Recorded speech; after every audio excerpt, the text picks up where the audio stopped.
Teaching methodology is a crucial concept. It is quite simply the way we teach. It's the system of methods and principles used in instruction.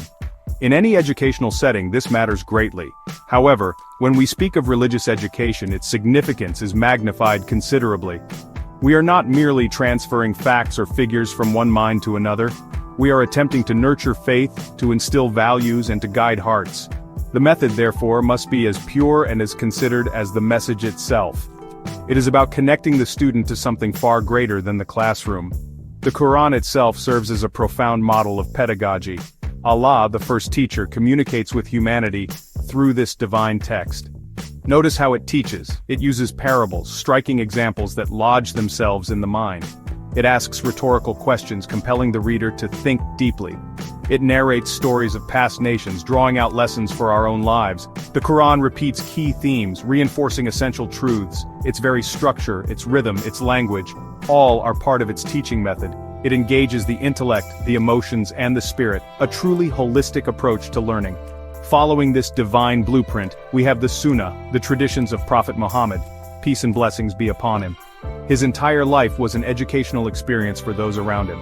His actions spoke as loudly as his words, often even louder.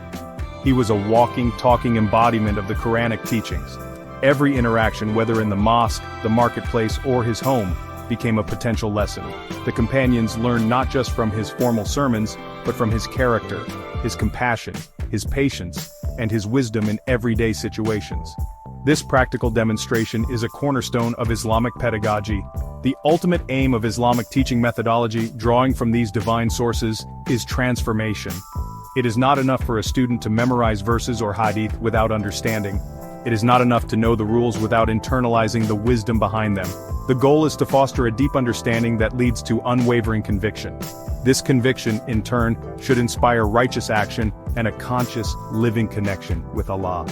True Islamic education seeks to shape character, to build communities, and to prepare individuals for success in this life and the hereafter.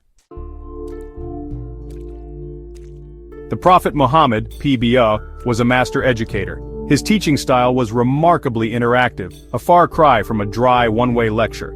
He frequently posed questions to his companions, stimulating their minds and encouraging them to participate. "Shall I not tell you?" he would often begin, immediately capturing their attention.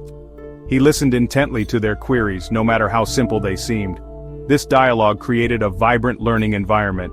It made his followers active participants in their own education, fostering a sense of ownership over the knowledge they gained. This engagement is key. Furthermore, his approach was always moderated and tailored. He understood that people learn at different paces and come from diverse backgrounds. He did not overwhelm his audience with information. He considered their capacity to understand and absorb. When teaching, he would often repeat important points 3 times to ensure clarity. His compassion as a teacher was evident. He was patient with slow learners and gentle in his corrections.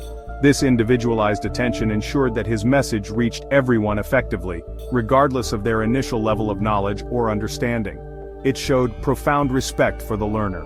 A defining characteristic of the Prophet's PBO pedagogy was its unwavering value-centered focus. Knowledge, in his view, was not an end in itself, but a means to cultivate good character, akhlaq, and draw closer to Allah. Every lesson, every piece of advice was imbued with moral and ethical significance. He taught honesty, kindness, justice, and humility through his words, and more importantly through his actions.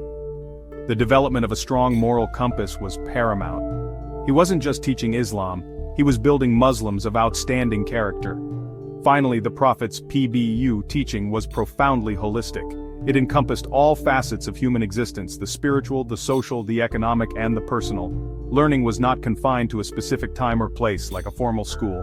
Lessons were imparted in the mosque during sermons, in the market during transactions, on the battlefield, and in the privacy of homes. He addressed matters of worship, family life, community relations, and personal conduct. This comprehensive approach ensured that Islam was understood not as a set of abstract rituals, but as a complete way of life, relevant to every moment. After the Prophet Muhammad, peace be upon him, the responsibility of teaching fell upon his companions. They had learned directly from the best of teachers. They understood the spirit and the method. They established circles of knowledge known as, in mosques, These became the first formal institutions of Islamic learning. Later, primary schools called emerged, focusing on literacy and basic Quranic studies. Subsequently, more advanced institutions, the developed, offering a broader curriculum.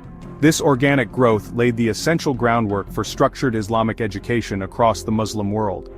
The Islamic Golden Age witnessed a remarkable flourishing of knowledge and pedagogical innovation.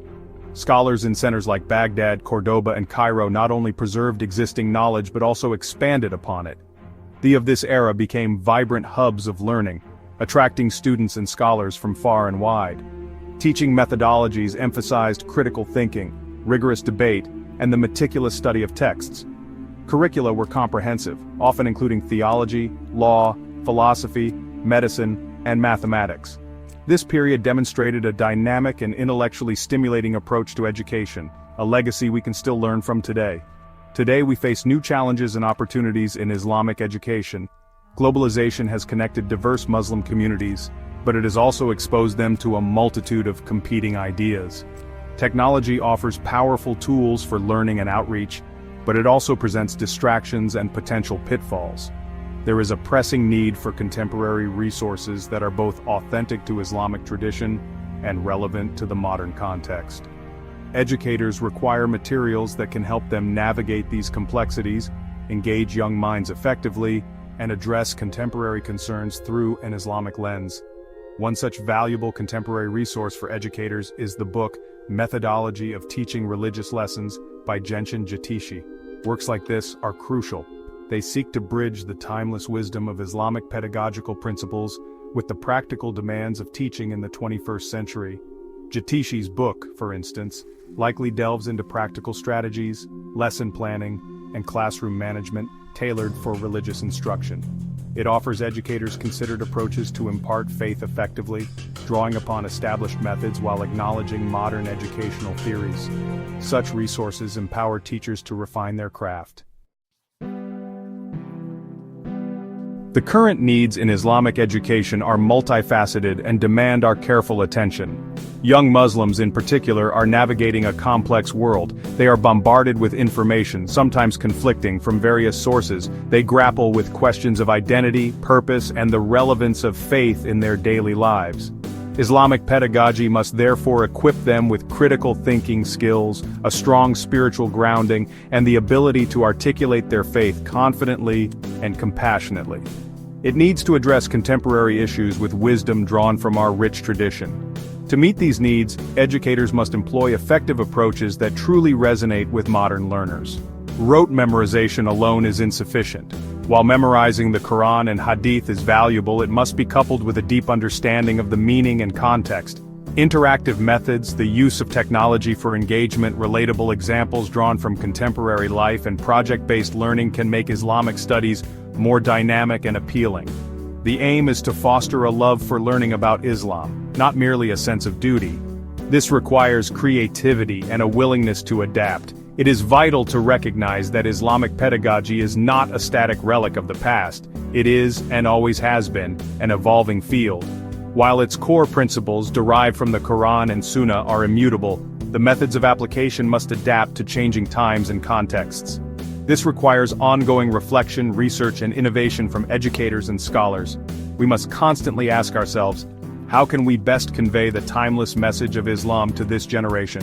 This commitment to continuous improvement is essential for the vitality of Islamic education. In conclusion, the enduring relevance of Islamic pedagogy lies in its ultimate purpose. Its goal has always been to nurture faith, cultivate understanding, and inspire righteous action in the lives of believers.